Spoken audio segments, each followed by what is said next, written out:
Καλώς ήρθατε στα New Europe Studios. Μαζί μας σήμερα είναι ο πρόεδρος της Δημοκρατικής Αριστεράς, ο κύριος Φώτης Κουβέλης. Κύριε Πρόεδρε, καλώς ήρθατε στα New Europe Studios, καλώς ήρθατε στις Βρυξέλλες. Καλώς σας βρήκα, κύριε Τσαπόγα. Τι είναι αυτό που σας έφερε στις Βρυξέλλες αυτή τη φορά? Εκείνο το οποίο μας έφερε στις Βρυξέλλες ήταν η ανάγκη να μιλήσουμε, να διατυπώσουμε τις απόψεις μας όσο και την πολιτική μας διεκδίκηση για την πορεία και την εξέλιξη που πρέπει να έχει η Ευρωπαϊκή Ένωση. Στο πλαίσιο αυτό έχω συναντηθεί με επιτρόπους αλλά και με τον κύριο Σούλτς και τον κύριο Σβόμποντα, τον επικεφαλής της Ευρωομάδας των Σοσιαλιστών Δημοκρατών, προκειμένου να διεκδικήσουμε και μάλιστα προς την κατεύθυνση των ερχόμενων ευρωεκλογών την άλλη Ευρώπη. Την Ευρώπη των λαών της Ευρώπης, την Ευρώπη της κοινωνικής συνοχής, την πολιτικά ενοποιημένη επί της ουσίας Ευρώπη, την Ευρώπη με μια ενιαία οικονομική πολιτική. Διότι η μέχρι σήμερα κατάσταση έχει οδηγήσει στο να υπάρχουν πάρα πολλές χώρες, οι περισσότερες της Ευρώπης, με τεράστια προβλήματα και ιδιαίτερα η πατρίδα μας η Ελλάδα να έχει πολλαπλάσια προβλήματα, κυρίως στη βάση της κοινωνικής συνοχής. Το 1.700.000 άνεργοι, η καθυλωμένη οικονομία, είναι προβλήματα και ζητήματα που δεν επιτρέπουν κανέναν εφησυχασμό, ούτε καμία αποδοχή της κατάστασης που σήμερα υπάρχει. Εσείς έχετε μια ιδιαίτερη οπτική του θέματος αυτού, καθώς συμμετείχατε και μέχρι πριν από λίγο καιρό στην κυβέρνηση την ελληνική, στην κυβέρνηση δηλαδή μιας χώρας η οποία ήταν η πρώτη η οποία υπέστη, να το πω έτσι, την κοινοτική αλληλεγγύη στην οικονομική κρίση, η οποία εν πάση περιπτώσει έγινε κατά κάποιο τρόπο το πειραματόζω σε αυτή τη διαδικασία της Τρόικας, και η οποία ταυτοχρόνως είναι και η πρώτη η οποία παρουσιάζει τα εντονότερα φαινόμενα ως αποτέλεσμα αυτής της πολιτικής. Αναφέρομαι κυρίως στο αποτέλεσμα της ανόδου ακραίων πολιτικών δυνάμεων, τις οποίες σε λίγο καιρό έχουμε μπροστά μας τις ευρωεκλογές, κινδυνεύουμε να τις δούμε και μέσα στο Ευρωκοινοβούλιο για πρώτη φορά. Είναι γεγονός και είναι προφανές ότι αναφέρεστε στην παρουσία της Χρυσής Αυγής, αυτού του ακροδεξιού ναζιστικού μορφώματος. Το φαινόμενο, κύριε Τσαπόγα, της Χρυσής Αυγής είναι πολύ παραγωγικό.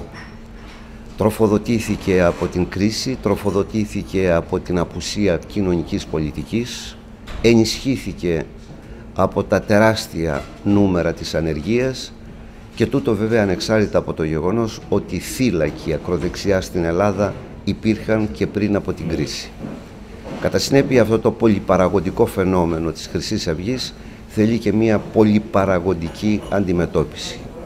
Αλλά δεν είναι μόνο αυτό. Φαντάζομαι ότι συμφωνείτε ότι παρόμοια φαινόμενα υπάρχουν και σε όλη την Ευρώπη. Ακριβώς. Δεν είναι μόνο στην Ελλάδα. Και σε χώρες που δεν υπάρχει. Είναι κάπως πιο ορατό. Και σε χώρες της Ευρώπης που δεν έχουμε την οικονομική κρίση που έχουμε στην Ελλάδα. Γι' αυτό λίγο πριν ανέφερα ότι ανεξάρτητα από όλα τα άλλα, στην Ελλάδα υπάρχει παρουσία ακροδεξιών θυλάκων. Η Ευρώπη πρέπει να προχωρήσει στην πολιτική της ενοποίηση και να αντιμετωπίσει τα ζητήματα της κοινωνικής συνοχής των λαών της Ευρώπης. Διαφορετικά θα τροφοδοτεί κάθε μέρα και περισσότερο τον λεγόμενο ευρωπαϊκό φυγοκεντρισμό, θα ενισχύει την καχυποψία όσο και την δυσπιστία απέναντι στο ολοκλήρωμα της Ενωμένης Ευρώπης και βεβαίως θα είναι παρούσες οι ευρωσκεπτικιστικές δυνάμεις όσο και οι αντιευρωπαϊστικές δυνάμεις. Κατά συνέπεια, η διεκδίκηση για τις εκλογές, τις ευρωεκλογές που έρχονται, είναι να υπάρξει η παρουσία εκείνων των δυνάμεων, η ισχυρή παρουσία που θέλουν την Ευρώπη, που πιστεύουν στην ευρωπαϊκή προοπτική, αλλά και οι δυνάμεις οι οποίες βλέπουν ως αναγκαία την προοδευτική κατεύθυνση της ευρωπαϊκής εξέλιξης. Από ό,τι ξέρω, εδώ στις Βρυξέλλες, νομίζω συμμετείχατε και εσείς στο Προοδευτικό Οικονομικό Φόρουμ, το οποίο οργανώνει η ομάδα των Σοσιαλιστών και Δημοκρατών και το οποίο ακριβώς αναζητεί, στον τομέα της οικονομίας κυρίως, αλλά και αυτό είναι κάτι συνδεδεμένο με την κοινωνία, αναζητεί ακριβώς αυτά που περιγράψατε. Με βάση αυτά που συζητήθηκαν σε αυτό το φόρουμ και βεβαίως και τη δική σας απόψεις, Ποιος είναι ο δρόμος που θα μπορούσε να δώσει μια ελπίδα στην Ευρώπη να μην πηγαίνει σε αυτή την καταστροφική πορεία? Η στροφή της προς την κοινωνία της Ευρώπης. Και επειδή οι διακηρύξεις βεβαίως μπορεί να είναι θετικές, οι προγραμματικές επιλογές επίσης σημαντικές από την άποψη της επί της ουσίας του προοδευτισμού, αλλά χρειάζεται, κύριε Τσαπόγα, η εφαρμογή αυτών. Χρειάζεται η εφαρμοσμένη πολιτική για την πορεία και την εξέλιξη της ευρωπαϊκής πραγματικότητας. Και αυτό εξαρτάται πάρα πολύ από το πώς θα διαμορφωθούν οι πολιτικοί συσχετισμοί στο Ευρωκοινοβούλιο. Ποιες δυνάμεις θα υπερτηρήσουν, ποιες δυνάμεις θα μπορέσουν να καταγράψουν ως πολιτική πια απόφαση το νέο δρόμο, τη νέα πορεία της Ευρώπης. Είναι κάτι που πιστεύετε ότι γίνεται κατανοητό από το εκλογικό σώμα, ότι δηλαδή οι ευρωπαϊκές εκλογές, οι εκλογές για το Ευρωκοινοβούλιο και ειδικά για αυτό το Ευρωκοινοβούλιο, το οποίο με βάση τις συνθήκες έχει για πρώτη φορά ακόμα πιο αυξημένες αρμοδιότητες, δεν είναι απλώς ένα μέσο επίλυσης εσωτερικών πολιτικών διαφορών μέσα στις χώρες μέλη, αλλά καθορίζει την πορεία της Ευρώπης και όλων των επιμέρους χωρών μελών της. Είναι κατανοητό αυτό από την κοινωνία, από την ελληνική κοινωνία για παράδειγμα? Όχι σε ικανοποιητικό βαθμό. Είναι χαρακτηριστικό το γεγονός, αυτό που καταγράφουν οι δημοσκοπήσεις, οι έρευνες, ότι έχει αυξηθεί ο ευρωσκεπτικισμός στη χώρα μας. Έχει αυξηθεί και ο αριθμός των αντιευρωπαϊστών στην Ελλάδα. Αυτό έχει πάρα πολύ μεγάλη σχέση και με το γεγονός ότι η ευρωπαϊκή πραγματικότητα, η Ευρωπαϊκή Ένωση ακριβέστερα, δεν είχε την αναγκαία και χρήσιμη επικοινωνία με τους ίδιους τους πολίτες. Υπάρχουν πολίτες, πάρα πολλοί πολίτες, που την Ευρωπαϊκή Ένωση την θεωρούν κάτι μακρινό, κάτι ξένο σε σχέση με αυτό που απασχολεί, με αυτό που προσδιορίζει την ελληνική εσωτερική πραγματικότητα. Και εδώ είναι ένα μεγάλο ζήτημα. Και αυτό το ζήτημα πρέπει να αντιμετωπιστεί. Η Ευρωπαϊκή Ένωση να έρθει πλησιέστερα στον Ευρωπαίο πολίτη. Όχι γενικά και αόριστα, όχι αφηρημένα, αλλά με μια συγκεκριμένη πολιτική προοδευτικού χαρακτήρα που θα έχει ως σταθερή και αταλάντευτη αναφορά την ευρωπαϊκή κοινωνική συνοχή. Για αυτό το φαινόμενο που περιγράφεται και που είναι πράγματι έτσι, δεν έχετε όμως ευθύνη, πέραν της Ευρωπαϊκής Ένωσης και των υπηρεσιών της, δεν έχετε ευθύνη και εσείς οι πολιτικοί στις χώρες μέλη? Με ποια έννοια το λέω αυτό? Και με την έννοια ότι ενδεχομένως δεν έχετε, μιλάω συνολικά για το πολιτικό χώρο, δεν έχετε επαρκώς περάσει, εξηγήσει στην κοινωνία τον ρόλο της Ευρωπαϊκής Ένωσης, κυρίως εστιάζοντας, και είναι λογικό αυτό, στα εσωτερικά θέματα, και όσοι από εσάς και όταν βρίσκεστε στις κυβερνήσεις, με δύο τρόπους υπονομεύετε την εικόνα της Ευρωπαϊκής Ένωσης. Ο ένας τρόπος είναι επιρρύπτοντας όλα τα δεινά στην Ευρωπαϊκή Ένωση και όλα τα καλά η κάθε κυβέρνηση για τον εαυτό της, και δεύτερον στέλνοντας ανθρώπους πολλές φορές στην Ευρωπαϊκή Ένωση, μιλάω για τις κυβερνήσεις, οι οποίοι είναι απλώς κάποιοι τους οποίους ή θέλουν να τους ξεφορτωθούν από το τοπικό πολιτικό παιχνίδι, εν πάση περιπτώσει όχι τους ιδανικούς για να εκπροσωπήσουν τις χώρες μας, όλες τις χώρες μέλη της Ευρωπαϊκής Ένωσης στην Ευρώπη. Αυτό είναι λάθος. Και πρέπει να σας πω ότι από την Ελλάδα υπάρχουν πολλοί και πολλές εξαιρετικά καλοί ευρωβουλευτές. Το ζήτημα είναι ότι ο ευρωβουλευτής, για παράδειγμα, ο Έλληνας ευρωβουλευτής, δεν έχει την αναγκαία επαφή, δεν έχει, αν θέλετε, πολλές φορές και την αναγκαία προβολή, έτσι ώστε να τον οικειωθεί ως παράγοντα, με την κυριολεξία του όρου, ο Έλληνας πολίτης, να καταλάβει τι είναι η Ευρωβουλή, τι αποφάσεις παίρνει. Βεβαίως υπάρχει ένα ζήτημα, η απουσία της συλλογικότητας της λειτουργίας της Ευρωπαϊκής Ένωσης. Μην ξεχνάμε ότι κρίσιμες αποφάσεις παίρνονται είτε στη Σύνοδο Κορυφής και όχι μέσα από το συλλογικό και αντιπροσωπευτικό όργανο της κυριαρχίας των λαών της Ευρώπης, που είναι το Ευρωκοινοβούλιο. Έχετε δίκιο. Δεν είναι τόσο οικειωμένη η ελληνική κοινωνία με αυτό που λέγεται Ευρωβουλή, με αυτό που λέγεται Ευρωπαϊκή Ένωση. Και εδώ αναμφισβήτητα υπάρχει και ευθύνη και της εσωτερικής πολιτικής ζωής της χώρας μας. Αλλά δεν είναι μόνο ελληνικό φαινόμενο. Και στις άλλες χώρες, τηρουμένων των αναλογιών, ακριβώς, παρόμοια κατάσταση καταγράφεται.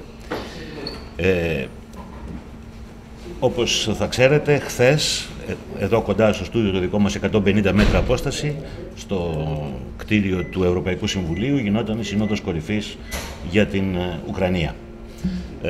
Η Ουκρανία είναι, όπως αντιλαμβάνεστε, ένα τεράστιο θέμα που απασχολεί την Ευρωπαϊκή Ένωση, που επηρεάζει το μέλλον των σχέσεών της, με την Ρωσία κυρίως, αλλά και πολύ ευρύτερος πράγματα. Δεν ξέρω αν το θέμα αυτό θεωρείται ότι έχει γίνει πλήρως αντιληπτό, η σημασία του έχει γίνει πλήρως αντιληπτή στην Ελλάδα.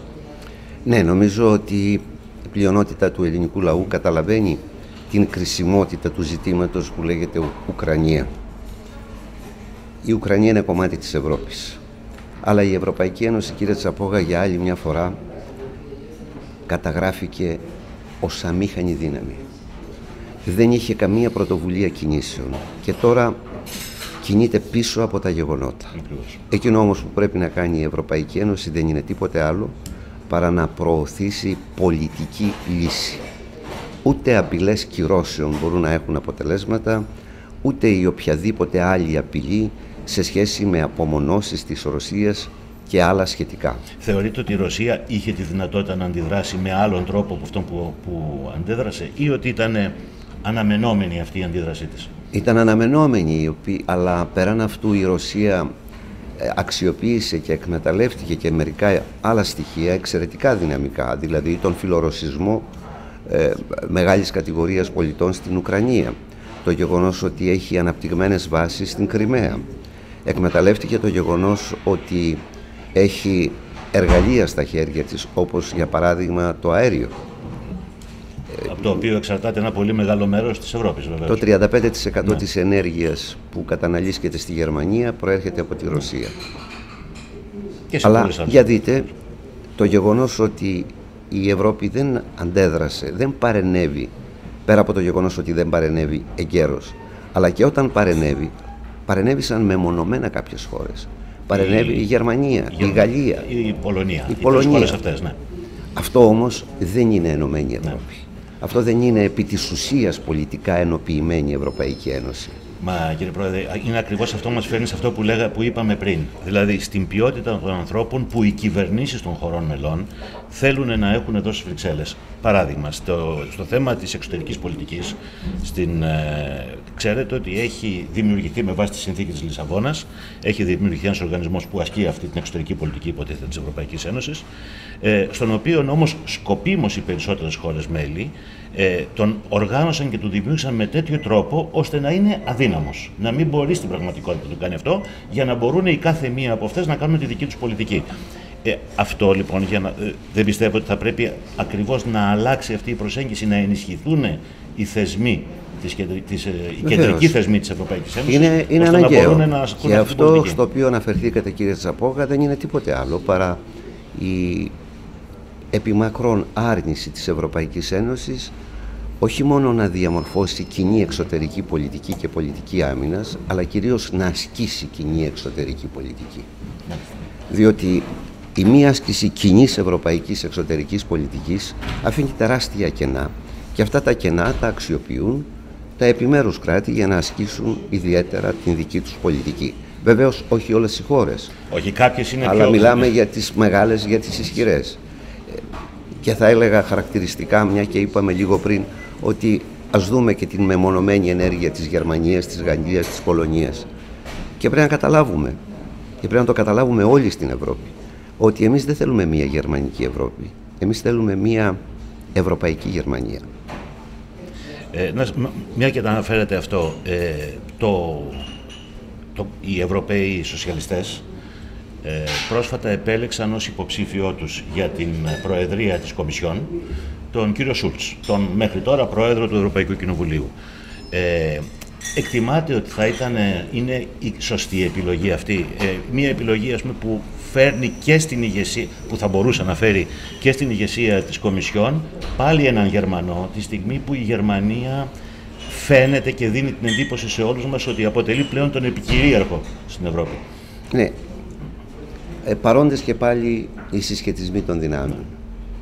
Ο κύριος Σούλτς, στον οποίο εύχομαι να είναι ο νικητής των εκλογών, βεβαίως είναι Γερμανός. Το ζήτημα είναι ποια πολιτική θετικά τον δεσμεύει, εάν πράγματι κινείται προς την κατεύθυνση που λίγο πριν αναφερθήκαμε για την εξέλιξη της ευρωπαϊκής πραγματικότητας.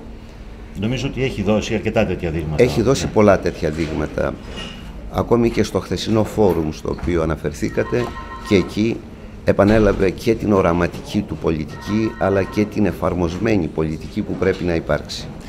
Η παρουσία στο τώρα, και το αναφέρατε αυτό το φόρουμ, η παρουσία σας στο συγκεκριμένο φόρουμ, το οποίο, όπως είπαμε, οργανώνεται από την ομάδα των Σοσιαλιστών και Δημοκρατών, μπορούμε να θεωρήσουμε ότι έχει κάποια σχέση με την απόφαση του συνεδρίου της Δημοκρατικής Αριστεράς, εφόσον εκλέξει κάποιον ευρωβουλευτή, αυτός να συμμετέχει σε αυτή την ομάδα? Βεβαίως. Η όποια εκπροσώπηση εξασφαλίσουμε ευρωβουλευτή ή ευρωβουλευτών στις προσεχείς ευρωεκλογές θα πάρει μέρος στην Ευρωομάδα Σοσιαλιστών Δημοκρατών. Είναι άλλη τάξεως ζήτημα εάν η Δημοκρατική Αριστερά θα ενταχθεί στο Ευρωπαϊκό Σοσιαλιστικό Κόμμα. Αυτό είναι ένα διαφορετικό ζήτημα. Παράδειγμα, Ιταλικό κόμμα επί 5 χρόνια ανήκει στην Ευρωομάδα των Σοσιαλιστών Δημοκρατών και μόλις προχθές στο συνέδριο της Ρώμης εντάχθηκε στο Ευρωπαϊκό Σοσιαλιστικό Κόμμα. Η απόφαση του συνεδρίου μας είναι σαφής. Ο ευρωβουλευτής μας ή οι ευρωβουλευτές μας θα ανήκουν στην Ευρωομάδα των Σοσιαλιστών Δημοκρατών. Και από ό,τι ξέρω, ο επικεφαλής της ομάδας, ο κ. Βόμποντα, ο κ. Χάνες Βόμποντα, έχει δηλώσει ότι θα στηρίξει όλα τα κόμματα, τα σοσιαλιστικά. Ισοτήμως όλα τα κόμματα. Ξέρω επίσης ότι όλη αυτή η ιστορία έχει προκαλέσει έναν εκνευρισμό στην Ελλάδα, στον χώρο κυρίως του Πασόκ, το οποίο προσεγγίζει το όλο θέμα με την έννοια ότι αυτό είναι το μόνο, ένα είναι το κόμμα, όπως έλεγε κάποτε και ο αείμνηστος Φλωράκης.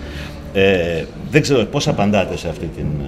Κοιτάξτε, ο καθένας μπορεί να δηλώνει ό,τι θέλει, αλλά δεν υπάρχουν ούτε μονοπόλια ούτε ολιγοπόλια αναφορικά με τις ιδεολογικές και πολιτικές επιλογές των κομμάτων. Και αυτό αποτελεί ίσως την άποψη μόνον του Πασόκ στην Ελλάδα, αλλά δεν είναι η άποψη των ευρωσοσιαλιστών συνολικότερα. Ο κύριος Βενιζέλος πρόσφατα σας κατηγόρησε ότι δεν ξέρετε και ότι πρέπει να πληροφορηθείτε ποιες είναι οι θεσμικές διαδικασίες και να μην αυταπατάστε παρεμηνεύοντας, το λέει μάλιστα με κουτοπώνυρο επαρχιωτισμό, της ευγενής αλλά σαφής θέση του κυρίου Βόμποντα. Νομίζω ότι δεν επιθυμώ να σχολιάσω τίποτε σε σχέση με αυτά που είπε ο κύριος Βενιζέλος. Το μόνο που θα σας πω ότι ο κύριος Βενιζέλος δεν έχει καθόλου δίκιο. Δεν αντιλαμβάνεται ότι είναι άλλο το Ευρωπαϊκό Σοσιαλιστικό Κόμμα, στο οποίο δεν διεκδίκησε η Δημοκρατική Αριστερά να είναι μέλος. Εάν το αποφασίσει θα το κάνει πολύ αργότερα. Και τελείως διαφορετικό ζήτημα η Ευρωομάδα.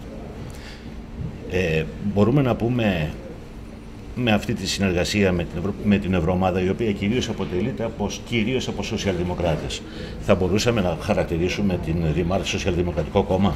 Όχι. Η Δημάρ είναι κόμμα που θητεύει πολιτικά στον δημοκρατικό σοσιαλισμό. Και βεβαίως στην Ελλάδα κάνουμε μια προσπάθεια για να συγκροτήσουμε τον προοδευτικό πόλο. Ένα προοδευτικό πόλο που μπορεί να ενώνει σοσιαλιστικές, σοσιαλδημοκρατικές, κέντρο-αριστερές δυνάμεις της πολιτικής οικολογίας. Η πορεία των πραγμάτων είναι σε πολύ θετική κατεύθυνση, οι εξελίξεις είναι πάρα πολύ καλές, ήδη έχει συγκροτηθεί ο πρώτος πυρήνας, ο μεγάλος πυρήνας της προοδευτικής αυτής συνεργασίας και προχωράμε. Κύριε Πρόεδρε, σας ευχαριστούμε πάρα πολύ που είστε μαζί μας.